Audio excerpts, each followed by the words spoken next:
Magandang tanghali po sa lahat, Luzon, Visayas, Mindanao po. Tayo nagbabalik sa ating YouTube channel po, Samir Soriano TV 29 po. Ayan.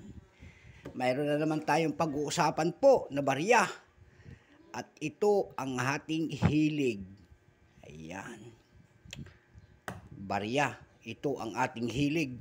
Pangunguleksyon. Ayan po. Baka sabihin nila wala tayong coins. Marami tayong coins. Ayan. May coins tayo oh. Po.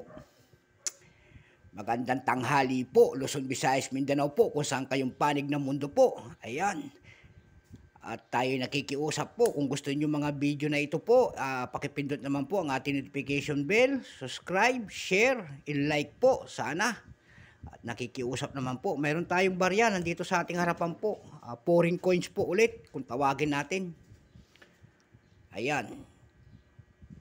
Mas kilala po sa atin ito na world coins. Ayan po. 1971, 5 franc. Ayan. Ayan. Magandang tanghali po sa lahat ng kolektor dyan. Kung saan kayong panig ng mundo po. Ayan.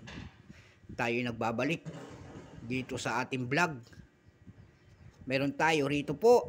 Bago natin simulan po, kilalanin muna natin ang coins na ito. Issue, France. Ayan. Period, Faith Republic, 1958, up to date po. Type, Standard Circulation Coins, years, 1969 hanggang 2001, value, 5 franc. Currency, New France, 1960 to 2001. Composition po nito, nickel-plated, copper-nickel. Ano yan?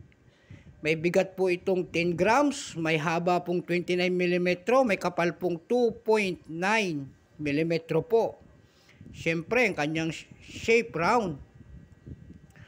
Orientation, coin alignment, demonetized na po ito noong February 17, 2002. Ayan. Number N-8, reference number F-341.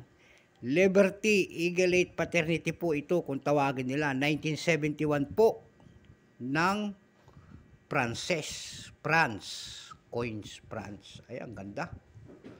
Lady Liberty po ito. Kung tawagin, Eagle Paternity. Ayan po ang kanyang likod. Ang ganda. 1971. Ayan po. Ang gandang coins. Ito 1971 po ito ng France. Ang ano po nila rito ay 34%. Ayan. 34% po. Ayan. Ang ginawa po nila ito ay 142,216 peraso po sa kanila rin. Ayan. Mayroon na po tayong presyo nito sa price selling appraisal po na numista. Yung kanilang very good po ay 19 pesos nito. Yung fine 30, yung very fine 36, yung extra fine 44. Almost uncirculated po ay 45. At uncirculated po ay 250 pesos. Ay, ang ganyang kamahal itong coins na ito. Ayan po, ang kintab niyan sa personal. Ayan. Kita nyo po ang kintab. Ito po ay almost uncirculated. Kaso yung likod niya po ay nalagyan yata ng kaunting ano. Ayan. Pero ang kintab nalagay po sa coins folder. Ayan po. Dumako naman po tayo doon sa kanilang selling price sa mga platform natin. Kasi tingin tayo sa mga platform natin ng mga ano nito, kung magkano talaga ang mga presyo nito. Doon po sa numista.com po nakikita tayong bukod tangi po, $3.60. Ayan. $3.60, ibig sabihin 150 something, mahigit.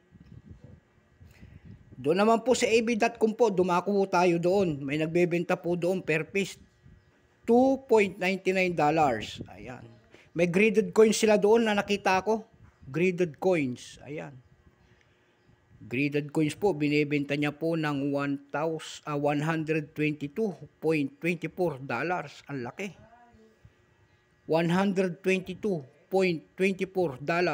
Ayan po. Mayroon naman doon ganito rin. Isang piraso po, $11. Ayan. May $3.6. $5. Ayan. Dumako ako doon sa website po ng carouselulit.com po. Mayroon tayong nakita doon nagbebenta. Isang piraso lang, 100 pesos po. Ito, per piece. Ayan. Itong ating mga word coins po. Ayan. 1971 France. Ang gandang coins. Ayan po, kumikintab. So magandang tanghali po sa lahat. Luzon, Visayas, Mindanao po. Kung saan kayong panig ng mundo po. Keep safe po sa lahat. Dito nagtatapos ang ating vlog sa tanghaling ito. Maraming salamat po sa nanonood ng ating YouTube channel. Ayan po. At tatanawin natin utang na loob sa inyo po. Yung ating mga pag-ano ng ating mga subscriber po. Ayan. Views. Ayan. Like and share po sana. At maraming salamat po. Mag-ingat po tayo sa ating buhay. Ayan, Luzon, Visayas, Mindanao, kung saan kayong panig ng mundo po. Bye-bye.